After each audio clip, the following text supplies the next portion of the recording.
सब जानते हैं कि इस तरह पानी से निकाले गए काले बोरे में या तो इंसानी लाश होती है या फिर उसके टुकड़े। लेकिन जब क्राइम ब्रांच के इंस्पेक्टर फेंक ने बोरा खोला तो अंदर इंसान नहीं बल्कि एक मरा हुआ सुअर निकला।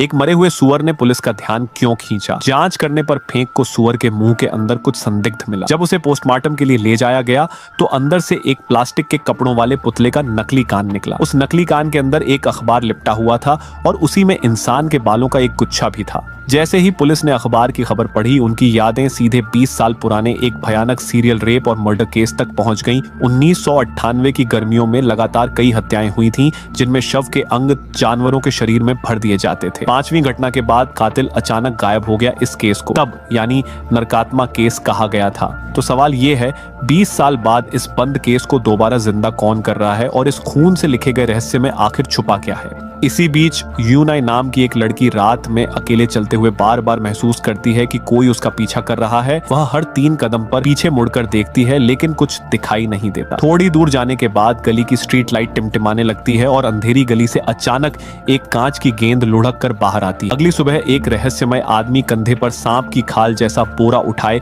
नदी किनारे दिखाई देता है। वह उस बोरे को एक मछली पकड़ने वाली नाव पर ले जाता है, अंदर से बड़े पत्थर निकालता है और फिर अलमारी से एक बोतल 8 खजानों वाली खिचड़ी निकालकर बंधी हुई लड़की यूनाई को खिलाने लगता है। डरी सहमी यूनाई चुपचाप खाना खा लेती है। उधर पुलिस अब भी मरे हुए सुअरों के रहस्य में उलझी हुई है। सबसे बड़ा सवाल यही था, कातिल ने पीड़ित के कान ही क्यों काटे, नाक, आंख या मुंह क्यों नहीं? पुलिस को शक हुआ कि कातिल को शायद सुनने में दिक्कत है, यानी वह कोई श्रवण अपंग व्यक्ति हो सकता है।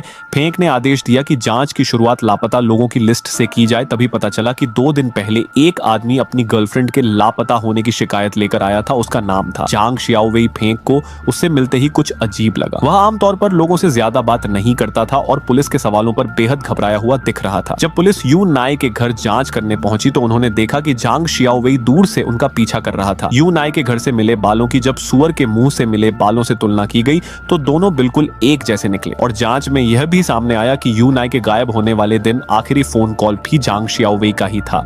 इसके बाद पुलिस उसके काम की जगह सुअर फार्म पहुंची। वहां एक बूढ़ी महिला मिली जिसका नाम यान हुइरू था। वही फार्म की मालकिन थी। जांग शियाओवेई उसका छोटा बेटा था। यूनाई सिर्फ सुअरों को वैक्सीन लगाने के लिए वहां आती थी। बाहर खड़ी महिला उसकी बेटी झांग शियाओजुआन थी और सुअर खाने में सुअरों की पूंछ काट रहा आदमी उसका बड़ा बेटा झांग शियाओजुन था। फेंक यह देखकर हैरान रह गया कि जांग शियाओजुन कान में हियरिंग मशीन लगाए हुए था। यान हुइरू ने बताया कि बचपन में बीमारी के कारण उसकी सुनने की नसें खराब हो गई। जांग शियाओजुन की उम्र और उसकी सुनने की कमी 20 साल पुराने नरकात्मा केस से पूरी तरह मेल खाती थी। ऊपर से यूनाई उसके छोटे भाई की गर्लफ्रेंड थी। हर शक उसी पर जा रहा था। लेकिन फेंक ने कहा, 20 साल पहले हमने सुनने में दिक्कत वाले सैकड़ों लोगों की जांच